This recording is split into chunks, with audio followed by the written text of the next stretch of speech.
On this week's Tuesday Talk, we are answering another question from a viewer like you, and this one is about safety while boondocking.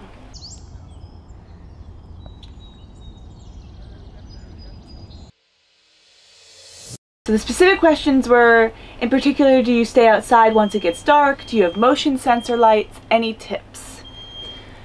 I'd say the first thing is, you can kind of get a feel for a place when you get there and after your first day or night. And if we were uncomfortable with where we were, we wouldn't stay. So if we actually felt... We try to avoid the shady spots. Yeah, unsafe. And the things we look for are a bunch of trash. I mean, you're always going to have something. You're not going to have pristine wilderness all over the place. So when you're boondocking, your standards can't be too high. But if there's trash all over the place, if there's, bullet casings all over, then I don't know, that's not necessarily an indication that you're going to have a problem, but we might continue looking. Yeah. We also enjoy having another RV at least close enough, or at least a main road close enough, that we feel like we're still within some kind of civilization, if that makes sense. We've never gone off like 10 miles down a dirt road where you don't see anybody ever. I think I would feel a little bit more uncomfortable in places like that, but for some people that's exactly what they're looking for. I think for us though, we just like knowing that there's somebody nearby. That's our style of boondocking. I think we talked about that, in fact, in one of our earlier Tuesday Talks. If I could find that, I'll put that up. We like to get out of civilization, but we want to still be close enough where if something happens, we still have access to services without driving an hour. Yeah. That being said, what we do when we're boondocking. In general, that hasn't been a big deal having to do with staying out past dark, just because sunset is so late here. It has been pretty much since we started boondocking. In the Northwest in the summertime. Yeah. So it doesn't get dark here till like 9:30. Like the sun sets at 9, a little before that. So and we're not super late night owls. So in general, we try to stick to the schedule of going to sleep soon after the sun goes down and getting up when the sun rises. And so what that means is that we often don't have to deal with being out in the wilderness at night in the dark. And we'll do that. We did that a little bit with campfires, but really not that much. So we don't have motion sensor lights.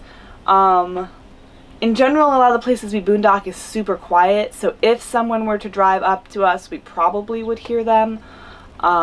We do make sure, so one of the things that makes me feel better is that we do make sure to keep all the well, unless the windows are open because we're boondocking and it's hot, then we keep them the smallest amount cracked. Just makes me feel better.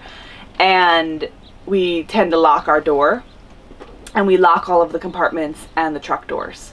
And that makes me feel better because I know someone can't easily get into things while we're sleeping. Not that we've ever had an issue with that, it just makes me feel better. And we do have multiple firearms. So if something does happen, either with people or wildlife, if a bear comes up and starts messing with us, he's probably not going to like a shotgun. Granted, I mean, it may not bring him down on the first blast, but that noise might scare him away. Yeah. So if something does happen, we're not exactly helpless. No. Where we are, but obviously we would like to avoid that situation whenever possible, so we don't have to use those things. They're here for emergencies only. Yeah. And so far, thankfully we haven't had to use them. Yeah. So in general, we haven't felt unsafe while boondocking. Like I said, if we had found a spot that we didn't feel comfortable in, we would have moved. So that's part of it, but we haven't actually had that happen. I think the two keys that really work for us are don't get too far away from civilization, and look for other people around the area. Yeah. Or, I mean, we don't even need to necessarily look. In general, we're tending to find places that we're finding from Campendium or free campsites, and it is the summer, and so in general, there are other people nearby, and that's okay with us. We're not going to just keep going down the road to try to get away from all people. As long as they're far enough away that they're not bothering us. Stay right next to them. No.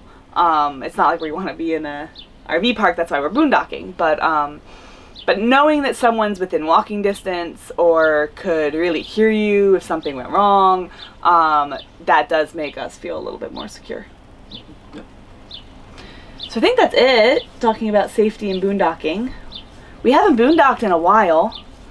It's just been too hot. It's been too hot, and we've been places where there isn't a lot of boondocking, like the shore. The shore. But coast, yeah. We are headed into Idaho.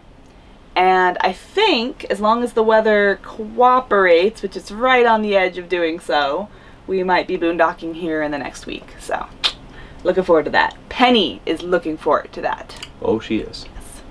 That's it for this Tuesday talk. Again, this was a question asked by one of you guys. If you have a question you would like answered in a future Tuesday talk about RVing, Airstream life, tiny living, traveling, anything, almost anything, leave it in the comments below. If you've ever had any problems with boondocking or safety or have any tips, please leave those in the comments below as well. If you like this video, give us a thumbs up. Even if you don't like this video, still give us a thumbs up. There you go. Subscribe if you haven't already, and we will see you next week. Yep. Bye, guys. Bye.